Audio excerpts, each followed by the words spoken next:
కరీంనగర్ జిల్లా హుజూరాబాద్ మున్సిపల్ పరిధిలో అగ్ని ప్రమాదం చోటు చేసుకుంది. అహల్యానగర్ రోడ్ నెంబర్ 5లో ఒక ఎలక్ట్రిక్ వాహనంలో మంటలు చెలరేగాయి. ఇది గమనించిన స్థానికులు ఫైర్ సిబ్బందికి సమాచారం అందించారు. దీంతో సంఘటనా స్థలానికి చేరుకున్న ఫైర్ సిబ్బంది మంటలు ఆర్పేశారు. అప్పటికే బైక్ పూర్తిగా దగ్ధమైంది. అయితే మేడ వేడి వల్ల బైక్ దగ్ధమైందా లేకపోతే ఏదైనా షార్ట్ సర్క్యూట్ ప్రమాదానికి కారణమా తెలియడం లేదని స్థానికులు అంటున్నారు.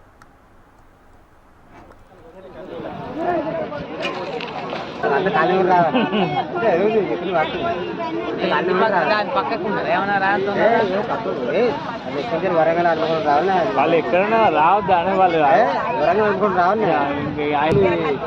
ఫోన్ చేస్తే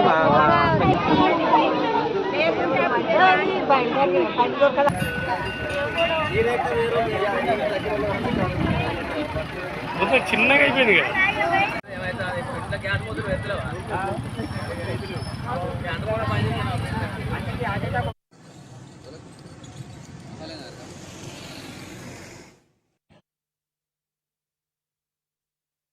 ఇలా ముగ్గురు వచ్చిండ్రు. 15 నుంచి 20 వయసులో ఉంటారు. ముగ్గురు పిల్లలు ఇక్కడికి రాగానే అది బాగా వేడైంది. ఆ బండి ఆపారు. పొగ బాగా వచ్చి ఫైర్ అయింది. వాళ్ళు విడిచిపెట్టి పేరు బండి చూసుకుంటున్నా. ఇక్కడ కట్లేరుతానా వచ్చిర్రు. అన్న దూరం పోతే నేను దూరం పోయినా. ఇక్కడ ఫైర్ అయింది. వాళ్ళు వెళ్ళిపోయారు. ఇక ఎవరు రాలేదు. అంతా జనం అటు ఇటు అంతా ట్రాఫిక్ బాగా జామ్ అయింది. మంటలు బాగా రాగానే ఫైర్ ఇంజన్ వచ్చింది. ఆపేసి ముగ్గురు వచ్చింది.